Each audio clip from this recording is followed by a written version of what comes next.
going to a Windy City bout, and I fell in love. I saw these women skating, and they were empowered, and they were awesome, and it was full contact, and I was just like, I need to do this. I need to figure out how to do this.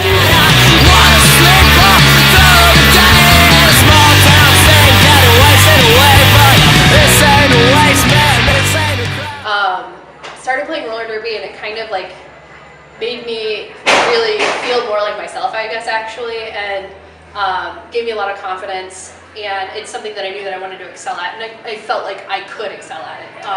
Especially with roller derby in 2008, it was like, it was still fairly new. It had been around for a few years prior. But when I watched other people skate, I was like, you know what, like I can do that. I can totally do that. And that, and I guess it gave me the confidence. And now it's like, I feel like I'm more myself than ever. I am in the best shape I've ever been in my entire life, different stuff like that it makes me feel good,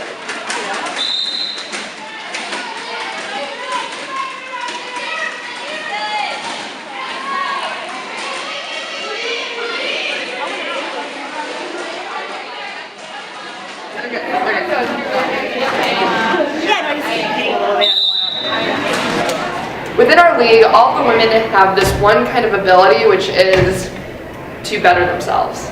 Everyone here came from a place where they necessarily weren't the best at something and then made something out of themselves and became an amazing derby player. And everyone is constantly trying to improve themselves. And the fact that I'm lucky enough to be surrounded by all these women who constantly want to better themselves and they don't see limitations in what they can do is really empowering for me, especially seeing as I'm one of the younger girls in the league. I'm only 24. The league age ranges from 20 to 48, I think. So I have these women who have 3 kids and a full-time job, and they're still showing up to practice and busting their ass. I sure as hell have to. I can't say I'm tired. All I have to do is go to work and come here, So I think that's why I just have a lot of good examples set for me.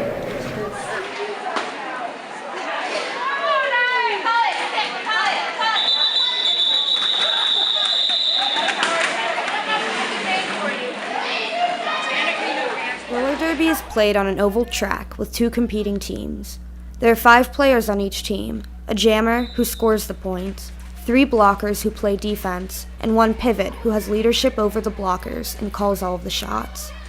In order to tell the skaters apart, the jammers wear a helmet cover with a star, and the pivot wears a striped helmet cover. The pivot and blockers make up the pack. Their job is to stop the opposing team's jammer from breaking through the pack and scoring, all while helping their own jammer advance.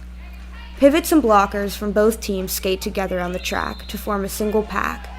Once the last pack member skates 30 feet from the starting line, a whistle is blown, and the jammers begin to skate. The jammers must skate and muscle their way through the pack and completely exit it to gain the ability to score points. Once the jammer fights her way out of the pack, she then races around the track in order to lap the pack. At this point each time the jammer passes a member of the other team, she scores 1 point for her team. The jammer that legally passes through the pack first wins the status of lead jammer. A jam ends when the 2-minute time period is over, or the lead jammer calls off the jam. This is a full contact sport. There are not a whole lot of women's sports, with the exception of maybe hockey and rugby, where you get the same level of physicality.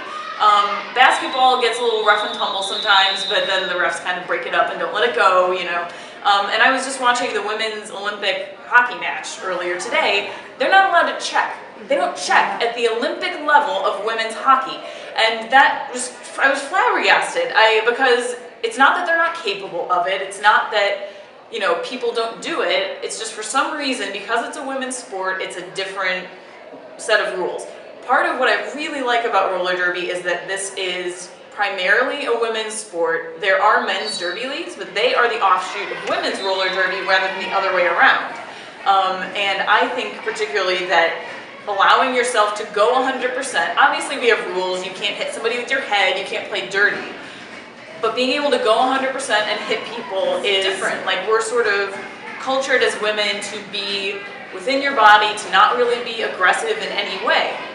And I think letting some of that out in a sports setting is really healthy and fun too. Like, it's really fun when you get a good hit on somebody.